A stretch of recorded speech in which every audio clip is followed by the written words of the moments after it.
क्यों एक भोली भाली औरत अपने पति की मूर्ति के साथ जलकर अपने प्राण त्याग देती है? क्यों राजा विक्रमादित्य को एक चक्रवर्ती सम्राट होते हुए भी किसी दूसरे राजा के यहाँ नौकरी करनी पड़ती है? क्या राजा विक्रमादित्य एक मरी हुई औरत को फिर से जिंदा कर पाएंगे? जानने के लिए देखिए ये जबरदस्त कहानी।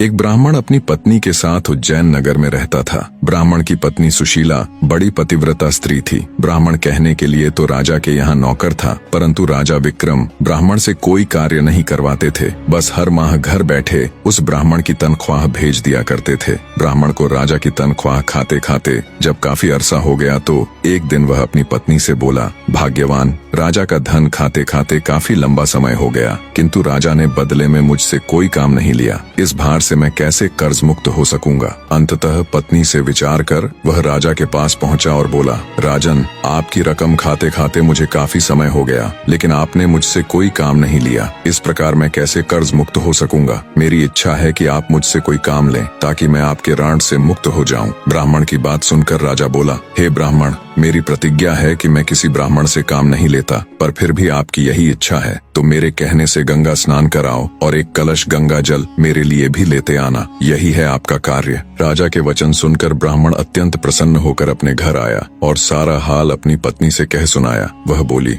स्वामी, आप चले जाओगे तो मैं आपके पीछे अन्न जल कैसे ग्रहण करूंगी? मेरा तो यह नियम है कि बिना आपके दर्शन किए अन्न जल ग्रहण नहीं करती। ब्राह्मण बोला, मैं अपनी मूर्ति बनवा कर घर के अंदर स्थापित कर दूंगा, तू उसके दर्शन करके अपना गुजारा कर लेना। यह कहकर उसने अपनी मूर्ति बनवाई और घर में स्थापित करवा दी और आवश्यक सामान ले राजा के पास जाकर बोला, महाराज, अब मैं जा रहा हूँ, मुझे आज्ञा दीजिए और मेरे पीछे से कृपा करके मेरी पत्नी की खैर खबर लेते रहना। उसको अब मैं आपकी शरण में छोड़े जा रहा हूँ। ब्राह्मण के वचन सुनकर राजा विक्रमादित्य बोला, हे ब्राह्मण, आप किसी बात की चिंता न करें और निश्चित होकर जाएं। आश्वासन देकर राजा ने उसे मार्ग व्यय के लिए धन देकर विदा कर दिया। ब्राह्मण के गंगा स्नान पर जाने के बाद ब्राह्मणी हर रोज पहले उसकी मूर्ति को भोग लगाती और बाद में खुद खाती। एक दिन ब्राह्मण के पड़ोस में आग लग गई। वह आग इतनी तेजी से फैली कि देखते ही देखते ब्राह्मण ब्राह्मणी के घर तक आ पहुंची। ब्राह्मणी अपने घर में लगी आग देखकर अपने पति की मूर्ति से कहने लगी, हे स्वामी, घर में आग लग गई है,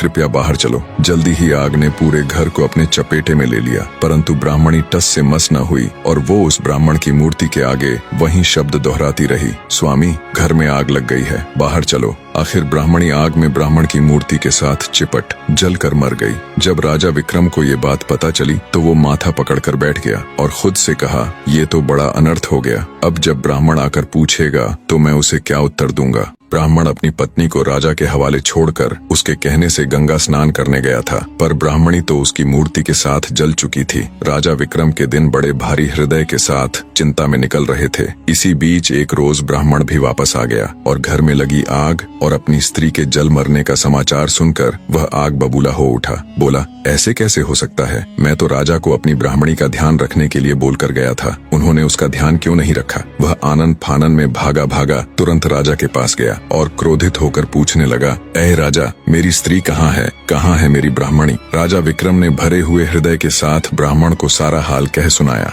और बोला, हे ब्राह्मण देव, क्रोधित मत होइए, मैं किसी अन्य ब्राह्मण की योग्य कन्या से आपका पुनर्विवाह करा दूंगा। ये सुन गुस्से में ब्राह्मण बोला, हे राजा, जहाँ से भी हो मेरी वही स्त्री मुझे ला कर दो जिसने मेरी प्रतिमा के साथ जलकर अपने प्राण त्याग दिए, अन्यथा मैं यही आपके दरबार में अपना सिर पटक पटक कर अपनी जान दे दूंगा। और याद रखना राजा, तुम्हें एक नहीं बल्कि 2 निरपराध लोगों की हत्या का पाप लगेगा, तुम्हें एक ब्राह्मण का श्राप लगेगा। राजा ने लाचार होकर कहा, शांत हो जाइए ब्राह्मण देव, तनिक मेरी बात सुनिए और जो मैं कह रहा हूँ वैसा करिए। अपनी स्त्री के अस्थि अवशेष संचय कर उन्हें रख लीजिए और मुझे 1 माह का समय दीजिए, मैं तुम्हारी स्त्री को जीवित करने की कोई युक्ति करता हूँ। ये सुन ब्राह्मण कुछ शांत हुआ और जैसा राजा ने कहा था वैसा ही किया। राजा विक्रम अपना राजकाज अपने मंत्रियों को सौंपकर सादे बाणे में अमृत की तलाश में चल पड़ा। चलते चलते कई दिनों के बाद वो एक गांव में पहुंचा। कई दिन चलने की थकान के कारण वो एक मकान के दरवाजे पर पड़ी चारपाई देख थका मांदा उसी पर बैठ गया। उस मकान में एक वृद्धा और उसकी पुत्र वधू रहती थी। वृद्धा का बेटा बहुत दिनों से कहीं बाहर गया हुआ था। उसी के संताप में उसकी पुत्र वधू और वो हमेशा दुखी रहती थी। थोड़ी देर बाद जब वृद्धा की पुत्र वधू बाहर आई और उसने राजा को वहाँ बैठा देखा तो मन में सोचने लगी, हो न हो यही मेरा पति है। इसकी सूरत और उम्र दोनों मेरे बहुत दिनों से बाहर गए पति से मेल खाती हैं। यह बात मन में विचार करके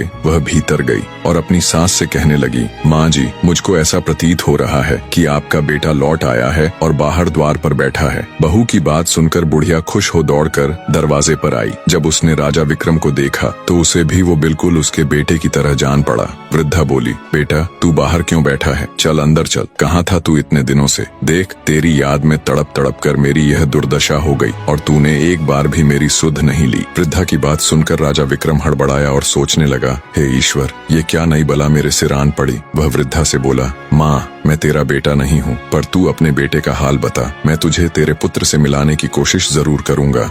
बूढ़ी औरत रोते हुए राजा को अपनी बात बताने लगी। मेरा बेटा जब 12 वर्ष का था तब उसका विवाह हो गया था। विवाह के कुछ ही दिन बाद वो कहीं चला गया। आज 20 वर्ष होने को आए मगर उसकी कोई खैर खबर नहीं। वो अब तक लौट कर नहीं आया। उसकी पत्नी बेचारी चिंता में सूख कर कांटा हो गई है। राजा बोला, बुढ़िया माई, क्या तुझे उसके या उसके किसी पते के बारे में मालूम है कि वह कहाँ है? वृद्धा ने कहा, मैंने कुछ लोगों से सुना है कि दक्षिण दिशा में वीरसेन नामक राजा राज्य करता है, जो हर रोज गरीबों में 1.25 मन सोना दान करता है। उसी राजा के महल में मेरा बेटा दुर्जन नौकरी करता है। तब विक्रमादित्य ने कहा, बुढ़िया माई, अब तू किसी बात की चिंता मत कर। ईश्वर चाहेगा तो तेरा बेटा शीघ्र ही तुझसे आकर मिलेगा। इतना कहकर राजा विक्रम वहां से दक्षिण दिशा की ओर चल दिए। कुछ दिनों की यात्रा के पश्चात वे दक्षिण दिशा पहुंच गए। विक्रम वहां से पूछते पूछते राजा के महल के द्वार पर पहुंचा और द्वारपाल से बोला, भाई, आप दुर्जन को मुझ पथिक का संदेश भिजवाने का कष्ट करें कि तुम्हारे गांव से एक आदमी आया है और वह तुमसे मिलना चाहता है।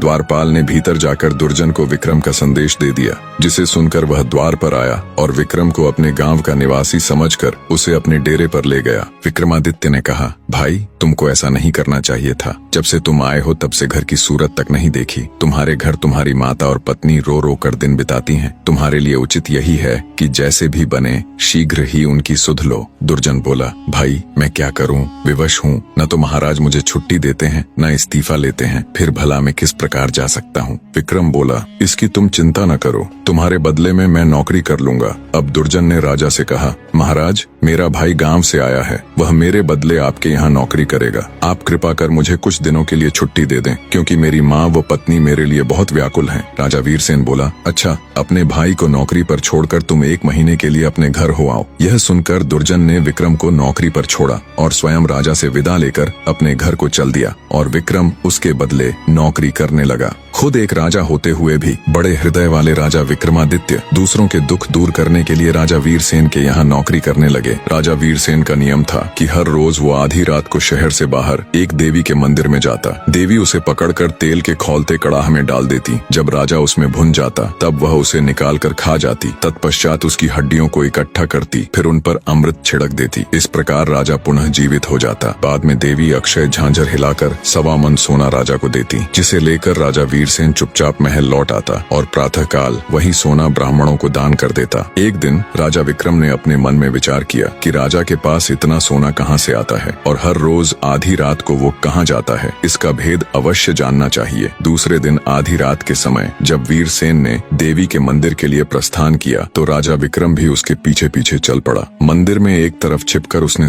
खोलते तेल के कड़ाह में जब राजा को भूनते देखा तो विक्रमादित्य का हृदय द्रवित हो उठा। सारा हाल देख वो भारी हृदय के साथ अपने स्थान पर वापस आ गया और विचार किया, राजा बड़े कष्ट से सोना लाता है, कैसे भी करके इसका दुख दूर करना चाहिए। राजा विक्रम बाजार गया और हर तरह के मेवे, सुगंधित वस्तुएं और तरह तरह के मसाले ले लिए। जब आधी रात का समय नजदीक आया तो विक्रमादित्य ने अपने शरीर को जगह जगह से चाकू से चीरकर सभी प्रकार के मसाले और मेवे कटे हुए स्थान पर भर लिए। अत्यंत पीड़ा सहन करते हुए राजा विक्रम चुपचाप राजा वीरसेन के कक्ष में गए और अपनी जेब से जादुई बीर निकाल उन्हें हुक्म दिया, जब तक मैं न आ जाऊं तब तक तुम राजा वीरसेन को ऐसी गफलत में रखना कि उसे होश न आए। खुद राजा वीरसेन की जगह देवी के मंदिर में पहुंच गया। विक्रम जब देवी के मंदिर में पहुंचा तो भूख से व्याकुल देवी ने उसे पकड़कर तुरंत कड़ाह में डाल दिया। जब वह भुन गया तो देवी ने उसे निकाल कर खाया। देवी ने इतना स्वादिष्ट गोश्त आज तक नहीं खाया था। वो हर रोज वीर वीरसेन को भूनकर खाती थी और उसे जीवित कर देती थी। राजा वीरसेन में ऐसा कुछ बचा नहीं था, पर आज जब उसने तंदुरुस्त और एकदम हट्टे कट्टे विक्रमादित्य के ताजा और तरह तरह के मसाले और मेवे से भरा मांस खाया तो उसका रोम रोम खिल उठा। लजीज गोश्त खा वो अत्यधिक प्रसन्न हो उठी। पूरी तरह तृप्त हो उसने रोज की तरह हड्डियां एकत्र कर घड़े से अमृत निकालकर उन पर छिड़क दिया। अगले ही पल राजा विक्रम जीवित हो उठा। तब देवी बोली, मैंने आज तक इतना स्वादिष्ट मांस नहीं खाया। आज मैं तुझ पर बहुत प्रसन्न हूँ। जो भी तुझे चाहिए दिल खोलकर मांग ले। विक्रम बोला, हे माँ, मुझे आपसे 3 वर चाहिए। देवी प्रसन्न हो बोली, दिए तुम्हें 3 वचन, मांगो क्या चाहिए। तब विक्रम ने कहा, पहले वचन में मुझको आपका अमृत का पात्र चाहिए, दूसरे वचन में मुझे आपकी अक्षय झांझर भी चाहिए। ये 2 वरदान मांगकर विक्रम ने सोचा कि इसका अमृत यदि मैंने ले लिया और देवी ने राजा को नित्य की भांति भून कर खाया तो फिर उसे जिंदा कैसे करेगी। इसलिए तीसरे वचन में उसने सोचा कि न देवी यहाँ रहेगी न राजा की जान जाने का डर रहेगा। अतः तीसरे वर में उसने देवी का वहाँ से चले जाना मांगा। इस प्रकार तीनों वचन देकर देवी वहाँ से चली गई। राजा विक्रम अमृत कलश और अक्षय झांझर ले वापस आ गया। उसने सोते हुए राजा वीरसेन के पास से अपने जादुई बियर उठा ली। थोड़ी देर में जब वीरसेन की आंख खुली तो समय देख वह घबराकर मंदिर की ओर दौड़ा। वहाँ जाकर उसने देखा तो कोई नहीं था, कड़ाहा भी आधा पड़ा था। यह देखकर वह बहुत घबराया और मन में सोचने लगा, सुबह सोना कहाँ से दान करूंगा। लोग कहेंगे कि राजा दिवालिया हो गया, खजाने में धन नहीं रहा। ये सोचते सोचते वो घर आकर पलंग पर पड़ गया। चिंता में उसे रात भर नींद नहीं आई। करवटें बदलते बदलते ही सवेरा हो गया। भिक्षुक पुकारने लगे, महाराज प्रातः काल हो गया, दान करने के लिए सिंहासन पर विराजिए। भिक्षुकों की पुकार सुनकर राजा अत्यंत दुखी हो रहा था। महल के बाहर भिक्षुक चिल्ला रहे थे। राजा शर्म और शोक में डूबा भिक्षुओं की आवाज सुन रहा था। राजा को शोक के समुद्र में डूबा देखकर विक्रम ने कहा, हे महाराज, सुस्त क्यों हैं? सोना दान क्यों नहीं कर रहे? वीरसेन ने आदि से अंत तक सारा हाल विक्रम को कह सुनाया और बोला, आज यह ब्राह्मण वर्ग विमुख हो जाएगा तो बड़ा अन्याय होगा। तब विक्रमादित्य ने राजा वीरसेन को अक्षय झांझर दी और कहा, लो निकाल लो इसमें से और बांट दो। इसके लिए अब तुम्हें कहीं जाने की जरूरत नहीं है, इसे अपने पास रखो। अक्षय झांझर देख राजा वीरसेन ने हैरान होते हुए पूछा, यह झांझर तुम्हारे पास कैसे आई? विक्रमादित्य ने राजा को सारा हाल कह सुनाया। सब सुनकर राजा वीरसेन विक्रमादित्य के पैरों में गिर पड़ा और बोला, आप धन्य हैं बंधु, आप कौन हैं? तब राजा विक्रम ने बताया, मैं उज्जैन नगर का राजा विक्रमादित्य हूँ। अमृत की तलाश में था कि मार्ग में मुझे दुर्जन की माता मिली। पुत्र की जुदाई में उसका बुरा हाल था। मैं उससे मिलकर यहाँ दुर्जन को उसकी माता की दुर्दशा से अवगत कराने चला आया। तब वीरसेन बोला, आप धन्य हैं राजन, जैसा आपके बारे में मैंने सुना था वैसा ही आपको पाया। वो झांझर वीरसेन को दे उनसे विदाई ले राजा विक्रम अपने राज्य की तरफ चल पड़ा। महीना पूरा होने को आया था। वायदे के मुताबिक तय समय में राजा विक्रमादित्य उज्जैन नगरी में पहुंच गए। उन्होंने ब्राह्मण को बुलाकर उसकी पत्नी की अस्थियां मंगवा ली। राजा ने ज्यों ही उनके ऊपर अमृत छिड़का त्यों ही ब्राह्मणी उठ खड़ी हुई। ब्राह्मण ने खुशी से छलकते आंसुओं के साथ राजा विक्रमादित्य के पैरों में गिरकर उनका धन्यवाद किया और अपने बुरे व्यवहार के लिए उनसे क्षमा मांगी। राजा विक्रमादित्य केवल एक महान योद्धा या शासक नहीं थे, बल्कि उन्होंने दूसरों के दुखों को दूर करने के लिए अपने जीवन को जोखिम में डालने से भी परहेज नहीं किया। उनकी अमृत की तलाश, एक ब्राह्मण के दुखी परिवार को जोड़ने का संकल्प और राजा वीरसेन की समस्या को हल करने के लिए अपनी अद्वितीय योजनाएं यह दर्शाती हैं कि एक सच्चा राजा केवल अपनी प्रजा का भला सोचता है। निष्कर्ष, जब हम अंदर से किसी का भला सोचकर किसी कार्य के लिए प्रयास करते हैं तो वो चाहे कितना ही कठिन क्यों न हो, वो मालिक, वो प्रभु हमारे लिए नए नए रास्ते खोल ही देता है। कहानी अंत तक देखने के लिए आप सबका तहे दिल से धन्यवाद।